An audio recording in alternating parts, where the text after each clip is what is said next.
লোকসভা নির্বাচনের তৃতীয় দফায় শিলচর আসনের বিজেপি প্রার্থী পরিমল শুক্লবৈদ্যের হয়ে নির্বাচনী প্রচারে শিলচরে এসেছিলেন রাজ্যের মুখ্যমন্ত্রী ডক্টর হিমন্ত বিশ্ব শর্মা। ওই সময় রাতারাতি শিলচর হাসপাতাল রোডে সড়কের বিশাল সব গর্ত জোড়াতালি দিয়ে ঢেকে দেওয়া হয়। মুখ্যমন্ত্রী আসবেন বলে কথা, সড়কে গর্ত দেখলে ভড়কে যেতে পারেন তিনি, তাই লোকলস্কর লাগিয়ে তড়িঘড়ি গর্ত ভরাট করা হলো হাসপাতাল রোডে। প্রচার অভিযান শেষে মুখ্যমন্ত্রী চলে গেলেন দিসপুরে। নির্বাচনও ভালোই মিটে গেল, কিন্তু সাম্প্রতিক বৃষ্টিতে সড়কের উপর থেকে মাটি ধুয়ে মুছে সাফ হয়ে গেল। গর্ত আবার দাঁত খিচিয়ে বিদ্রুপ করতে শুরু করলো। শিলচর হাসপাতাল রোডের এই বেহাল দশায় প্রতিনিয়ত সমস্যার মুখে পড়ছেন মানুষ। প্রতিদিনই যানজট তৈরি হচ্ছে শহরে। ছোট বড় সব ধরনের গাড়ির চালকরাই সমস্যার মুখে পড়ছেন। প্রতিদিন গুরুত্বপূর্ণ ওই রাস্তা দিয়ে হাজারো মানুষ যাতায়াত করেন। ওই সড়ক ধরেই শিলচর মেডিকেল কলেজ হাসপাতাল, এনআইটি, পলিটেকনিক্যাল সহ অসংখ্য জায়গায় যেতে হয় মানুষকে।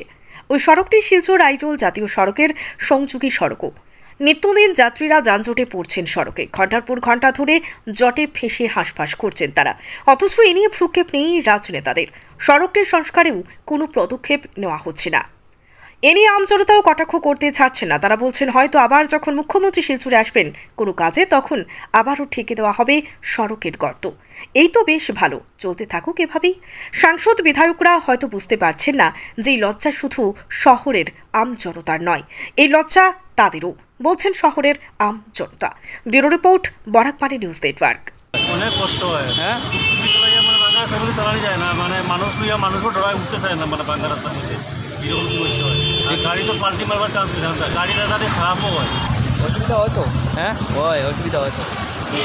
যখন গাড়ি একটা যায় তখন তোমার ডাকাগুলো আসে না, হ্যাঁ, তার মধ্যে যে যেতে অসুবিধা হয়, তোমার জল পড়ে যায়, হ্যাঁ, চিটিয়া জল পড়ে যায়।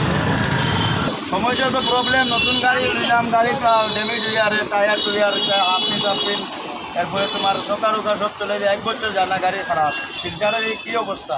আমি বাইরে আসলাম ব্যাঙ্গালোর, কত ওয়েদার, রাস্তার মধ্যে কত ভালো রাস্তা, হাইওয়ে রাস্তা, আরও অবস্থা খারাপ দেখলাম। গাড়িটা লইয়া এখন ভাবলাম চিন্তার লাগে লইলাম, ভুল করলাম নি এটা গাড়ি লইয়া, ভোট দিলাম আমরা, রাস্তাগুলোর এই অবস্থা। রাস্তার যে অবস্থা এই রাস্তা বারবার বানাইতে দেখে, একবার বানাইলে পাইপ লাইনে খুদে, আবার বানায়, তারপরে আবার পাইপ লাইনে খুদে। তারা এটা ব্যবসা হয়ে গেছে গিয়া, একই রাস্তায় বারবার বানাইয়া সংসার চলানি। রাস্তার বেজান আছে, গাড়ির প্রবলেম,